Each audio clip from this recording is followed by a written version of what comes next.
Hello बच्चों, स्वागत है आपका ऑनलाइन कक्षा में।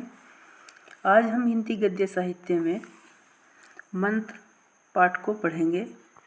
मंत्र पाठ के जो लेखक हैं वो हैं मुंशी प्रेमचंद। सबसे पहले हम उन्हीं की जीवनी को देखते हैं। महान कहानीकार मुंशी प्रेमचंद का जन्म वाराणसी जिले के लम्ही नामक गांव में सन 1880 ईस्वी में हुआ था। इनके पिता का नाम अजायब राय और माता का नाम आनंदी देवी था। इनके बचपन का नाम धनपत राय था। इनके पिता की जब मृत्यु हुई उस समय इनकी आयु बहुत कम थी, जिसके कारण बचपन से ही इन्हें जो है बहुत कठिन संघर्ष करना पड़ा। हाई स्कूल की परीक्षा पास करने के पश्चात ये एक स्कूल में अध्यापक हो गए। इन्होंने बड़े परिश्रम और साहस के साथ अपनी पढ़ाई को आगे रखते हुए बीए की परीक्षा उत्तीर्ण की और शिक्षा विभाग में सब इंस्पेक्टर के पद पर नियुक्त हो गए। गांधी जी के असहयोग आंदोलन से प्रभावित होकर इन्होंने नौकरी से त्यागपत्र दे दिया। अपना साहित्यिक जीवन प्रारंभ करने पर इन्होंने मर्यादा पत्रिका का संपादन किया। उसके पश्चात माधुरी पत्रिका का संपादन किया और हंस और जागरण आदि पत्रों का भी संपादन और प्रकाशन इन्होंने किया। निरंतर बच्चों धन की कमी रहने के कारण और अपनी लंबी बीमारी से ग्रस्त हो जाने के कारण इन्हें जलोदर रोग हो गया था। ये सन 1936 ईस्वी में स्वर्गवासी हो गए। अब देखते हैं इनका साहित्यिक परिचय। प्रेमचंद जो है आरंभ से ही एक प्रतिभा संपन्न साहित्यकार थे। इन्होंने प्रारंभ में उर्दू में लिखना शुरू किया। उर्दू में ये नवाब राय के नाम से उपन्यास और कहानियाँ लिखा करते थे। इनकी उर्दू में कुछ राजनीतिक कहानियाँ धनपत राय के नाम से प्रकाशित हुई थी। उर्दू में जो इनकी रचनाएं हैं उनकी एक कृति सोज वतन ने इतनी हलचल मचा दी कि अंग्रेज सरकार ने ये जो इनकी रचना थी कृति थी उसे जब्त कर लिया। सन 1915 में जो द्विवेदी युग के प्रवर्तक थे आचार्य महावीर प्रसाद द्विवेदी, उनके प्रेरणा से इन्होंने अपना नाम धनपत राय के स्थान पर प्रेमचंद रखा और हिंदी साहित्य जगत में प्रवेश कर लिया। ये अर्थात ये हिंदी की जो रचनाएं हैं वो करने लगे। इन्होंने अपनी रचनाओं में निम्न और मध्यम वर्ग का बड़ा ही सुंदर चित्रण किया है और चित्रण ऐसा है कि ये भारतीय जनमानस के हृदय में समा गए और भारतीय जनमानस ने, कवियों ने, लेखकों ने इन्हें कलम का सिपाही और उपन्यास सम्राट की उपाधि से विभूषित किया। ये आजीवन साहित्य साधना में और साहित्य सृजन में व्यस्त रहे। इन्होंने अनेकों निबंध, कहानियाँ और उपन्यासों की रचना की। इसलिए इन्हें आधुनिक कथा साहित्य का जनक भी कहा जाता है। इनके जो उपन्यास हैं बच्चों, उनमें मानव जीवन की विभिन्न समस्याओं का यथार्थ चित्रण हुआ। जैसे कि उस समय की जो सामाजिक समस्याएं थीं, जैसे बाल विवाह, भ्रष्टाचार, रिश्वत, दहेज प्रथा, विधवा विवाह, पर्दा प्रथा, किसानों की समस्याएं आदि जितनी भी सामाजिक समस्याएं थी, उन सभी का मुंशी प्रेमचंद जी ने यथार्थ चित्रण किया और बहुत ही मर्मस्पर्शी चित्रण इनका रहा है। जहाँ तक मुंशी प्रेमचंद की कृतियों की बात है तो मुंशी प्रेमचंद की जो मुख्य कृतियाँ हैं वो उपन्यास भी हैं, कहानी संग्रह भी हैं, नाटक हैं, निबंध हैं, संपादन भी है और संपादित रचनाएं भी हैं। उनके जो प्रमुख उपन्यास हैं वो हैं गोदान, सेवा सदन, कर्मभूमि, रंगभूमि, गवन, प्रेमाश्रम, निर्मला, वरदान, प्रतिज्ञा तथा कायाकल्प। और इनका जो अंतिम उपन्यास है वह है मंगलसूत्र, जो एक अपूर्ण कृति मानी जाती है। कहानी संग्रह में प्रेमचंद जी ने 300 कहानियाँ लिखी, जिनमें सप्तसरोज, नवनिधि, प्रेम पचीसी, प्रेम प्रसून और मानसरोवर 10 भागों में है। ग्राम्य जीवन की कहानियाँ, प्रेरणा, कफन, कुत्ते की कहानी, प्रेम चतुर्थी, मनमोदक, बड़े भाई साहब, समर यात्रा, अग्नि समाधि, सप्त सुमन और प्रेम गंगा कहानी जो है वो प्रमुख है। प्रेमचंद जी के नाटकों में संग्राम, प्रेम की बेदी, करबला तथा रोटी रानी प्रमुख हैं। निबंध में कुछ विचार और साहित्य का उद्देश्य है।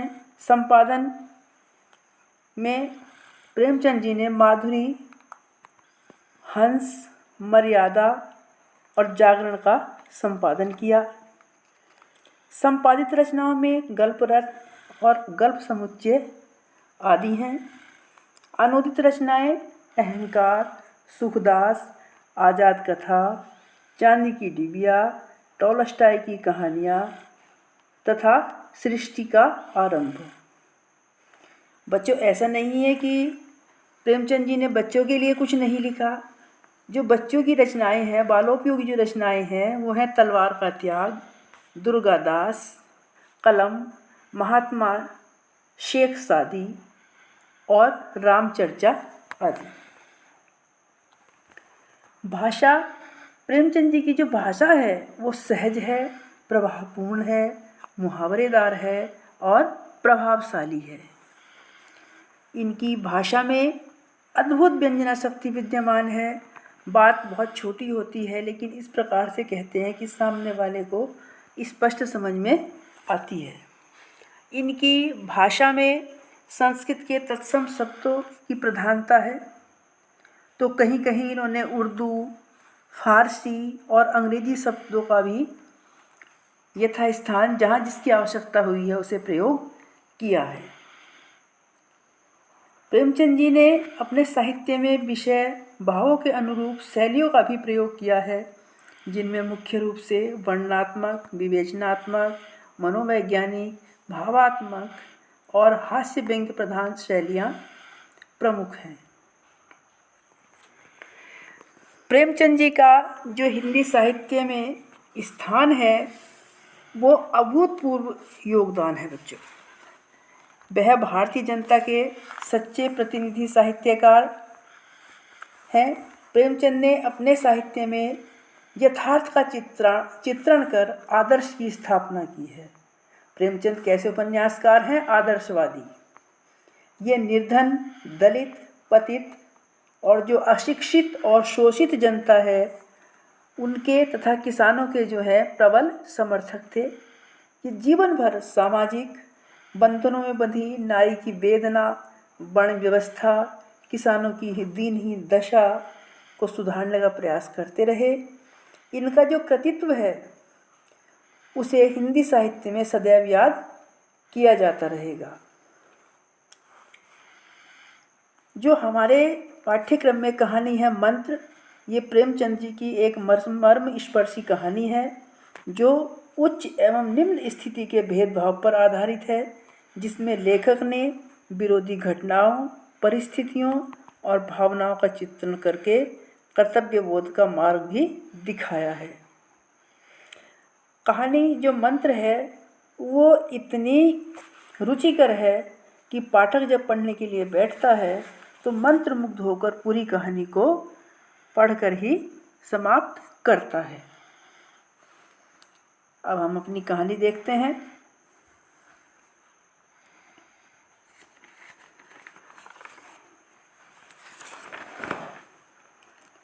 संध्या का समय था। डॉक्टर चड्ढा गोल्फ खेलने के लिए तैयार हो रहे थे। मोटर कार सामने खड़ी थी कि दो कहार एक डोली लिए आते दिखाई दिए। डोली के पीछे बूढ़ा लाठी टेकता चला आ रहा था। डोली औषधालय के सामने आकर रुक गई। बूढ़े ने धीरे धीरे आकर द्वार पर पड़ी हुई चिक से झांका। बच्चा, शाम का समय था। एक बूढ़ा लाठी टेकता हुआ वहाँ आता है और वो अपने बीमार बच्चे को लेकर वहाँ आता है। जो कहार है वो उसके बीमार बच्चे को लेकर आ रहे हैं। लेकिन डॉक्टर चड्ढा अपने समय के बहुत ही पाबंद हैं और वो उस समय गोल्फ खेलने के लिए जा रहे थे। इसलिए डॉक्टर चड्ढा उस बूढ़े के बेटे को नहीं देखते और वो जो बेटा है उसका वो स्वर्ग सिधार जाता है। अब देखिए क्या होता है अंदर। डोली औषधालय के सामने आकर रुक गई। बूढ़े ने धीरे धीरे आकर द्वार पर पड़ी हुई चिक से झांका। जो औषधालय किसे कहते हैं, हॉस्पिटल, जो क्लिनिक है, उसके सामने आकर डोली रुकी। जो बूढ़ा है जिसका वो बेटा है वो उसे चिक के अंदर झांक कर देखता है। जो वो चूँकि गरीब है तो इसे साफ़ सुथरी ज़मीन पर पैर रखते हुए भी वो डर रहा है कि कहीं कोई डांट न दे। उसने देखा कि डॉक्टर साहब सामने मेज़ पर खड़े हैं, लेकिन उसे कुछ कहने का साहस नहीं हुआ। डॉक्टर साहब ने चिक के अंदर से गरज कर कहा, कौन है, क्या चाहता है? बूढ़े ने हाथ जोड़कर कहा, हुजूर, बड़ा गरीब हूँ, मेरा लड़का कई दिन से बीमार है। डॉक्टर साहब ने सिगार जलाकर कहा, कल सवेरे आओ, कल सवेरे आओ, क्योंकि हम इस समय मरीजों को नहीं देखते। बूढ़े ने अपने घुटने टेक कर ज़मीन पर सिर रख दिया और कहा, दुहाई है सरकार की कि लड़का मर जाएगा। हुजूर 4-5 दिन से बीमार हैं, आंखें नहीं खोली, आप देख लीजिए। लेकिन डॉक्टर चड्ढा समय के बहुत पाबंद थे। उन्होंने अपनी कलाई पर नज़र डाली और केवल 10 मिनट का समय बाकी है ये जब देखा तो उन्होंने गोल्फ स्टिक खूंटी से उतारते हुए कहा, कल सवेरे आओ, ये हमारे खेलने का समय है। बूढ़े ने दीन भाव से अपनी पगड़ी उतारकर जो सर पर पहन रखी थी, जो एक सम्मान की प्रतीक मानी जाती है, उसे उतारकर डॉक्टर चड्ढा के पैरों पर रख दिया। लेकिन डॉक्टर चड्ढा ने उस लड़के की तरफ नहीं देखा। कहने लगे कि ऐसे देहाती तो यहाँ रोज ही आया करते हैं। डॉक्टर साहब के सामने कोई कुछ भी कहे लेकिन वो किसी की नहीं सुनते थे। कि कोई कुछ भी कहे लेकिन जो ये देहाती हैं ये अपनी ही रट लगाए रहते हैं और किसी की सुनने को तैयार नहीं होते। ऐसा कहते हुए वो मोटर में बैठकर चले जाते हैं। बूढ़ा वहीं बैठ जाता है और जो उसका बेटा है उसकी मृत्यु हो जाती है। मोटर चली जाती है। बूढ़ा कई मिनट तक मूर्ति की तरह वह वहाँ पर निश्चल खड़ा रहा। संसार में ऐसे मनुष्य भी होते हैं जो अपने आमोद प्रमोद के लिए किसी की जान की परवाह नहीं करते। जो जैसा कि डॉक्टर चड्ढा का उदाहरण हमारे सामने आया कि डॉक्टर चड्ढा अपने खेलने का नियत समय जानकर उस लड़के को देखना भी उचित नहीं समझते और वहाँ से चले जाते हैं। शायद उसे अब भी विश्वास नहीं था कि इस सभ्य संसार में, पढ़े लिखे संसार में, ये संसार इतना निर्मम, इतना कठोर, ऐसा मरुभेदी अनुभव उसे अब तक नहीं हुआ था। वह उन पुराने ज़माने के जीवों में था जो एक दूसरे की सहायता करते थे। बूढ़ा आज के उस ज़माने पर विश्वास नहीं कर रहा था कि जब लोग एक दूसरे की परवाह नहीं कर रहे थे। प्राचीन समय में लोग एक दूसरे की बड़ी सहायता करते थे, इसलिए जो बूढ़ा है वो उन्हीं प्राचीन काल में खोया हुआ था। डॉक्टर चड्ढा के जाने के बाद कहार उस डोली को उठाते हैं। डोली जिधर से आई थी वो वापस अपने घर चली जाती है। उसी रात को उस बच्चे की मृत्यु होती है और जो बूढ़ा है वो दोनों पति पत्नी संसार में रह जाते हैं। कई साल बीत जाते हैं। डॉक्टर चड्ढा की प्रसिद्धि चारों ओर फैल जाती है। उन्होंने अपने धन और यश के साथ अपना स्वास्थ्य भी ठीक रखा है, स्वास्थ्य की भी रक्षा की है, जो हर किसी के बस की बात नहीं रहती। क्योंकि यदि वो अगर व्यक्ति अपना नियमित जीवन समय से व्यतीत करता है तभी वो अपने स्वास्थ्य को रक्षा कर पाता है। 50 वर्ष की अवस्था होने पर भी उनकी चुस्ती और फुर्ती युवकों को भी लज्जित करती थी। उनके हर एक काम का समय नियत था, उससे वह जौ भर भी नहीं टलते थे। बहुधा लोग स्वास्थ्य के नियमों का पालन उस समय करते हैं जब रोगी हो जाते हैं, लेकिन डॉक्टर चड्ढा उनमें से नहीं थे। उनके केवल 2 बच्चे थे, एक लड़का और एक लड़की। संध्या का समय था, हरी हरी घास पर कुर्सियां बिछी हुई थी। शहर के रईस और हुक्काम एक तरफ, कॉलेज के छात्र दूसरी तरफ बैठे भोजन कर रहे थे, क्योंकि आज डॉक्टर चड्ढा के बेटे कैलाश की 20वीं सालगिरह थी। चारों ओर मैदान जगमगा रहा था, आमोद प्रमोद का सामान भी वहाँ पर जमा था और कैलाश रेशमी कमीज पहने इधर से उधर अपने मित्र की भगत में लगा हुआ था। उसकी एक विद्यालय की सहपाठी है मृणालिनी, जो उस वक्त उस पार्टी में आती है। मृणालिनी को पता था कि कैलाश सांप पालने का शौक़ रखता है। वह उन्हें सांप दिखाने के लिए कहने लगती है। पहले तो कैलाश मना करता है, लेकिन उसके पश्चात उसे दिखाने के लिए तैयार हो जाता है, क्योंकि वह सहपाठी है। जो वहाँ उपस्थित और सज्जन हैं वो भी उसका मजाक उड़ाने लगते हैं। इस पर कैलाश जो है वो अपमानित महसूस करता है और सांप दिखाने के लिए राजी हो जाता है। कोई उसके ऊपर व्यंग करता है कि इसने सांपों के दांत तोड़ दिए होंगे, लेकिन उसने कहा कि ऐसा नहीं है, और वो जोश में आकर एक सांप के दांत दिखाने लगता है। जो सांप है वो सबसे जहरीले सांप में से एक है। वो इतना जहरीला है कि यदि व्यक्ति को काट ले तो व्यक्ति तुरंत ही मृत्यु को प्राप्त हो जाएगा। मृणालिनी ने उसका हाथ पकड़कर कहा, नहीं नहीं कैलाश, ईश्वर के लिए उसे छोड़ दो, तुम्हारे पैरों पड़ती हूँ। इस पर दूसरे मित्र बोले, मुझे तो विश्वास नहीं आता, लेकिन तुम कहते हो तो मान लूँगा। कैलाश ने ऐसा कहकर सांप की गर्दन पकड़कर कहा, नहीं साहब, अब आप अपनी आंखों से देखिए। ये दांत तोड़कर सांप को वश में किया तो क्या किया। सांप बड़ा समझदार होता है। अगर उसे विश्वास हो जाए कि इस आदमी ने से मुझे कोई हानि नहीं पहुँचेगी तो वह उसे हरगिज नहीं काटेगा। मृणालिनी ने जब देखा कि कैलाश पर इस वक्त भूत सवार है तो उसने ये तमाशा दिखाने के विचार को मना किया और कहा कि सब अब यहाँ से चलो, कि हम फिर कभी देख लेंगे। लेकिन जो कैलाश है वो उस सांप की गर्दन को इतनी ज़ोर से दबाता है कि उस सांप को समझ नहीं आता कि वो मेरे से क्या चाहता है। उसे बाद में लगता है कि यह जो मुझे मारना चाहता है, अतः वह आत्मरक्षा के लिए तैयार हो जाता है। वो तो जीव है, अगर मनुष्य के साथ भी ऐसा व्यवहार होता है तो वो भी आत्मरक्षा के लिए अपनी तैयार हो जाता है। कैलाश ने उस सांप की गर्दन खूब जोर से दबाई और उसका मुंह खोल दिया और उसके जहरीले दांतों को दिखाते हुए बोला कि जिन सज्जनों को शक हो वो आकर इसे देख ले। उसके जो मित्र वहाँ आए उन्होंने देखा और उसे देखकर वो चकित हो गए। कहने लगे कि प्रत्यक्ष को प्रमाण की आवश्यकता नहीं है। मित्रों की शंका का जो निवारण था वो तो कैलाश ने कर दिया, लेकिन कैलाश ने जैसे ही सांप की गर्दन ढीली छोड़ी, सांप ने उसके ऊपर वार कर दिया। सांप काला गेहूं क्रोध से पागल हो रहा था। जैसे ही उसने कैलाश की उंगली मर कर काटा, कैलाश की उंगली से टप टप खून टपकने लगा।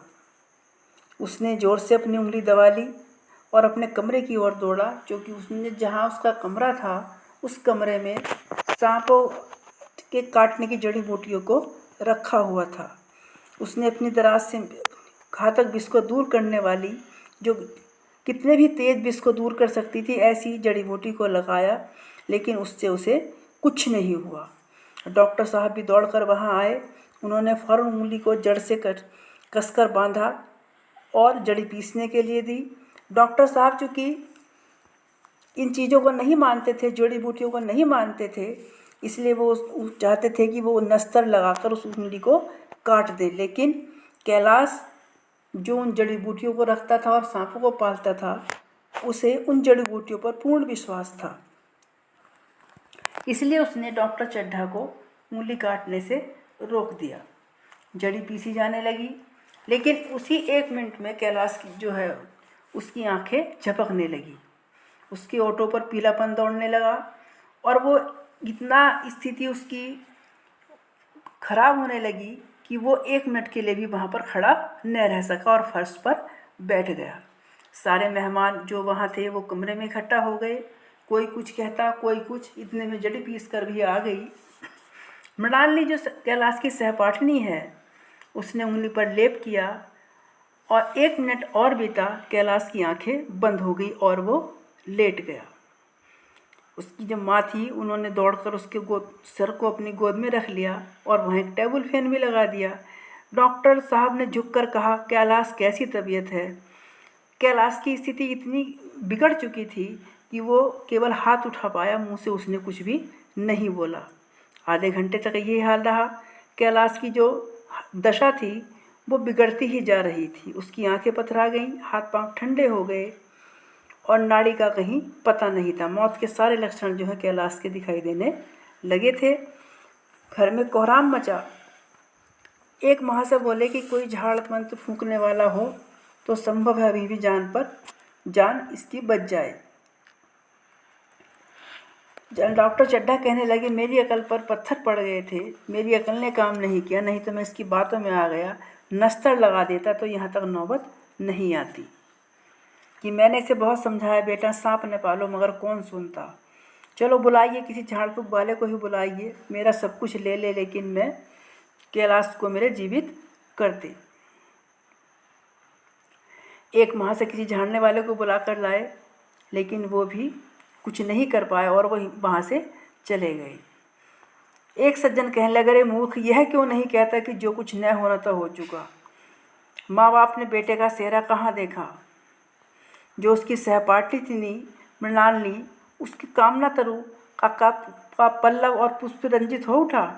नहीं, वह तो अपने मन में सपने सजोए बैठी थी कि कैलाश को अपना जीवन साथी बनाऊंगी, लेकिन क्या वो पूरे हुए? नहीं हुए। जो न होना था वह हो गया। वही हरा भरा मैदान था, वही सुनहरी चांदनी थी, लेकिन वहाँ पर कोई प्रकृति, निस्तब्ध संगीत की भांति प्रकृति छाई हुई थी। वही मित्र समाज था, वही मनोरंजन के साधन थे, मगर जहाँ हास्य की ध्वनि थी वहाँ अब करुण क्रंदन और अश्रु प्रवाह था। सब रो रहे थे। शहर से कई मील दूर छोटे से घर में एक बूढ़ा और बुढ़िया ईंटी के सामने बैठे जाड़े की रात काट रहे थे। बूढ़ा नारियल पीता और बीच बीच में खांसता। बुढ़िया दोनों घुटनों में सिर डाले आग की ओर ताक रही थी। एक मिट्टी के तेल की कुप्पी ताक पर जल रही थी। घर में न चारपाई थी न बिछौना। एक किनारे थोड़ी सी पुआल पड़ी हुई थी। इसी कोठरी में एक चूल्हा था। बुढ़िया दिन भर उपले और सूखी लकड़ियाँ बटोरती, बूढ़ा रस्सी बटकर बाजार में बेच आता। यही उनकी जीविका थी। उन्हें न किसी ने रोते देखा न हंसते। उनका सारा समय जीवित रहने में कट जाता था। मौत द्वार पर खड़ी थी, रोने या हंसने की कहाँ फुर्सत। बुढ़िया ने पूछा, कल के लिए सन तो है नहीं, काम क्या करोगे? जाकर झगड़ू साहू से 10 शेर सन उधार लाऊंगा। उसके पहले के पैसे तो दिए ही नहीं और उधार कैसे देगा? न देगा ना सही, घास तो कहीं नहीं गई है, दोपहर तक क्या दवाने की भी न काटूंगा। इतने में एक आदमी ने द्वार पर आवाज़ दी, भगत भगत क्या सो गए? जरा किवाड़ खोलो। भगत ने किवाड़ खोल दिए। आदमी ने अंदर आकर कहा, कुछ सुना? डॉक्टर चड्ढा बाबू के लड़के को सांप ने काट लिया। ये वही भगत है जिसके बेटे को देखने से डॉक्टर चड्ढा ने मना कर दिया था। भगत ने चौंक कर कहा, डॉक्टर चड्ढा बाबू के लड़के को? वही चड्ढा बाबू है ना जो छावनी के बंगले में रहते हैं? हाँ हाँ हाँ हाँ, वही। शहर में हल्ला हुआ है। जाते हो तो जाओ, आदमी बन जाओगे। बूढ़े ने कठोर भाव से सिर हिलाकर कहा, मैं नहीं जाता, मेरी बला जाए। वही चड्ढा खूब जानता हूँ।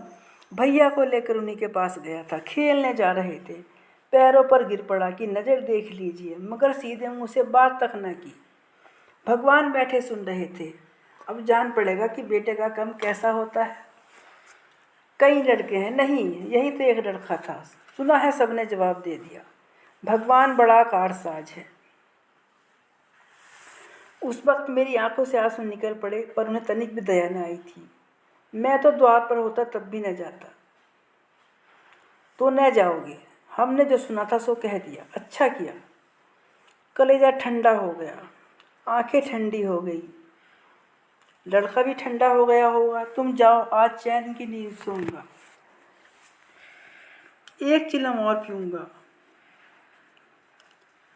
बूढ़ा ऊपर से तो ये सब कह रहा था, लेकिन बूढ़े की जिंदगी में ऐसा कभी नहीं हुआ था कि अगर उसे किसी को सांप के काटने की खबर मिली और बूढ़ा वहाँ नहीं पहुँचता था। वो चूँकि अपने लड़के को याद कर प्रतिशोध की अग्नि में जल रहा था, इसलिए उसने कहा कि अगर दोपहर होती तो भी मैं न जाता, सवारी लेने आती तो भी न जाता। भूल नहीं गया हूँ पन्ना की मूरत, आज भी आंखों में फिर रही है। इस निर्दय ने उसे एक नज़र देखा तक नहीं था। क्या मैंने जानता था कि बहन है बचेगा? खूब जानता था। भगवान चड्ढा भगवान नहीं थे। एक निगाह देख लेने से अमृत बरस जाता। खाली मन की दौड़ थी, जरा तसल्ली हो जाती। भगत के लिए जीवन में पहला अवसर था कि ऐसा समाचार पा बैठा रह गया। 80 वर्ष की अवस्था हो गई थी, लेकिन ऐसा कभी नहीं हुआ था सांप की खबर पाकर वह दौड़ा न गया हो। वो चाहे माघ पूस की अंधेरी रात हो, कड़कड़ाती ठंड हो, या चैत बैसाख की धूप या लू हो, सावन भादों की चढ़ी हुई नदी नाले में भी कभी भगत ने इस चीज़ की परवाह नहीं की थी। वह निस्वार्थ भाव से, निष्काम भाव से, कभी लेन देन का विचार दिन में भी नहीं आया। यह ऐसा काम ही न था। जान का मूल्य कौन दे सकता था? सैकड़ों निराश को उसके मंत्रों ने जीवन दान दिया था, पर आज घर से कदम नहीं निकाल सका। यह खबर सुनकर सोने जा रहा है। बुढ़िया ने कहा, तम्बाकू अंगीठी के पास रखी हुई है, उसके भी आज 2.5 पैसे हो गए, देती ही न थी। बुढ़िया यह कहकर लेटी। बूढ़े ने कुप्पी बुझाई, कुछ देर खड़ा रहा, फिर बैठ गया, अंत को लेट गया, पर यह खबर उसके हृदय पर बोझ की भांति रखी हुई थी। उसे मालूम हो रहा था उसकी कोई चीज़ खो गई है, जैसे सारे कपड़े गीले हो गए हैं या पैरों में कीचड़ लगा हुआ है, जैसे उसके मन में कोई बैठा हुआ उसे घर से निकलने के लिए कुरेद रहा है। बुढ़िया जरा देर में खर्राटे लेने आएगी। बूढ़े बातें करते करते सोते हैं, जरा सा खटका होते ही जाग जाते हैं। तब भगत उठा, अपनी लकड़ी उठा ली और धीरे से किवाड़ खोले। बुढ़िया ने कहा, कहाँ जाते हो? कहीं नहीं। इतनी रात? अभी बहुत रात है, सो जाओ। नींद नहीं आती? नींद कहाँ आएगी, मन तो चड्ढा के यहाँ लगा हुआ है। दोनों आपस में वार्तालाप करते हैं। अंत में बुढ़िया सो जाती है और भगत ने किवाड़ लगा दी और फिर आकर बैठा। लेकिन उसके मन की दशा ऐसी थी कि वो वहाँ बैठा तो था, लेकिन उसका जो अंतर्मन था उसे वहाँ बैठने ही नहीं दे रहा था। उसने फिर धीरे से किवाड़ खोले और वो बाहर देखा। आज तो बड़ी सर्दी है, कहीं जा रहे हो भगत? नहीं जी, जाऊंगा कहाँ? गांव के चौकीदार ने पूछा। कितनी रात है? उसने कहा, 1 बजा होगा, अभी थाने से आ रहा हूँ। डॉक्टर चड्ढा बाबू के बंगले पर भीड़ लगी हुई थी। अच्छा। चौकीदार चला गया। भगत ने आगे पैर बढ़ाया। जैसे नशे में आदमी की देह अपने काबू में नहीं रहती, पैर कहीं पड़ता है, कहता कुछ है, जवान से कुछ निकलता है। यही हाल इस समय भगत का था और वह अपनी लाठी को खटखटाता हुआ डॉक्टर चड्ढा के बंगले की ओर दौड़ा चला जा रहा था। आधी राह निकल जाने के बाद सहसा भगत रुक गया। हिंसा ने क्रिया पर विजय पाई। मैं यूं ही इतनी दूर चला आया। इस जाड़े पाले में मरने की मुझे क्या पड़ी थी? आराम से सोया क्यों नहीं? नींद न आती न सही, दो चार भजन गाता, मगर जो उपचेतना ने दूसरा रूप ले लिया। वह झाड़ फूंक करने नहीं जा रहा, वह देखेगा लोग क्या कर रहे हैं। डॉक्टर साहब का रोना पीटना देखेगा, किस तरह पछाड़ खाते हैं। वह देखा कि बड़े लोग भी छोटे भांति ही रोते हैं या सबर भी कर जाते हैं। हिंसा भाव को धीरज देता हुआ वह फिर आगे बढ़ा। इतने में दो आदमी आते दिखाई दिए। चड्डा बाबू, वो बातें करते चले जा रहे थे। चड्डा बाबू का घर उजड़ गया, वही तो एक लड़का था। ये एक बात भगत के कानों में पड़ी। उसकी चाल और तेज हो गई, थकान के मारे पाँव न उठते थे। लगता था वह मुंह के बल गिर पड़ेगा। इस तरह कोई 10 मिनट चला होगा कि डॉक्टर साहब का बंगला उसे नजर आया। बत्तियां जल रही थी, मगर सन्नाटा छाया हुआ था। 2 बज गए थे। मेहमान विदा हो गए। रोने वाले में आकाश के तारे रह गए थे। सभी रो रो कर थक गए थे। उसने सब सोच रहे थे कि बड़ी सुबह हो और किसी तरह लाश को गंगा की गोद में दिया जाए। सहसा भगत ने द्वार पर पहुंचकर आवाज़ दी। डॉक्टर साहब समझे कोई मरीज आया होगा। किसी और दिन उन्होंने उस आदमी को दुत्कार दिया होता, मगर आज बाहर निकले, देखा एक बूढ़ा आदमी खड़ा है, कमर झुकी है, पोपला है, भौहें तक सफ़ेद हो गई हैं, लकड़ी के सहारे कांप रहा था। बोले, क्या बात है भाई, आज तो हमारे ऊपर ऐसी मुसीबत पड़ी, कुछ कहते नहीं बनता। फिर कभी आना, इधर 1 महीना शायद मैं किसी मरीज को न देखूंगा। भगत ने कहा, सुन चुका बाबूजी, भैया कहाँ हैं, इसीलिए आया हूँ।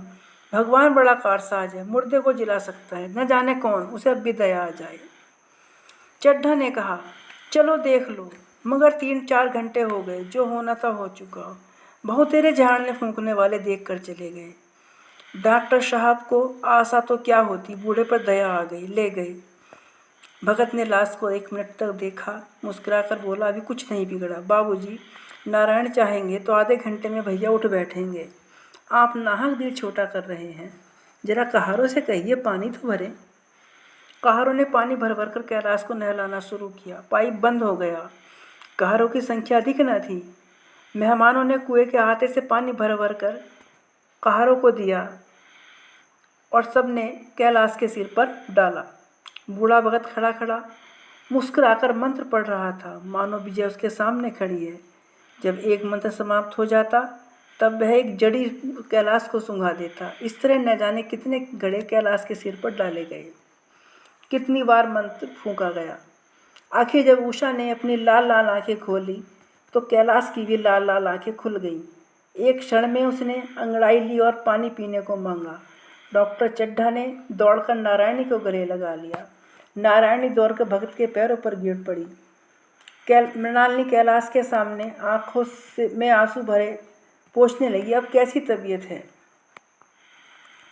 एक क्षण में खबर चारों तरफ फैल गई। सभी मुबारकबाद देने आने लगे। डॉक्टर साहब बड़े श्रद्धा भाव से हर एक के सामने भगत का यश गाते। सब लोग भगत को देखने के लिए उत्सुक हो उठे, मगर अंदर जाकर देखा तो भगत का कहीं कोई पता न था। नौकरों ने कहा, अभी तो यहीं बैठे चिलम पी रहे थे, तंबाकू देने लगे तो नहीं ली, अपने पास से तंबाकू निकाल कर भरी। यहाँ तो भगत की चारों ओर तलाश होने लगी और भगत लपका हुआ घर चला जा रहा था कि बुढ़िया के उठने से पहले पहुँच जाऊँ। जब मेहमान लोग चले गए तो डॉक्टर साहब ने नारायणी से कहा, बूढ़ा न जाने कहाँ चला गया, एक चिलम तंबाकू का भी रवा दान न हुआ। नारायणी, मैंने सोचा था इसे कोई बड़ी रकम दूंगी। चड्ढा, रात को मैंने नहीं पहचाना, पर जरा साफ होने पर पहचान गया। एक बार यह एक मरीज को लेकर आया था। मुझे अब याद आता है कि मैं खेलने जा रहा था और मरीज को देखने से इनकार कर दिया था। आज उस दिन की याद करके मुझे जितनी ग्लानि हो रही है, उसे प्रकट नहीं कर सकता। मैं उसे खोज निकालूंगा और उसके पैरों पर गिरकर माफ़ी मांगूंगा। उनका अपना अपराध क्षमा कराऊंगा। वह कुछ लोग नहीं, यह जानता हूँ, उसका जन्म यश की वर्षा करने के लिए हुआ है। उसकी सज्जनता ने मुझे ऐसा आदर्श दिखा दिया है जो अब से जीवन पर्यंत पूरे जीवन मेरे सामने रहेगा। इसी के साथ बच्चों हमारी कहानी जो है वो समाप्त हो जाती है।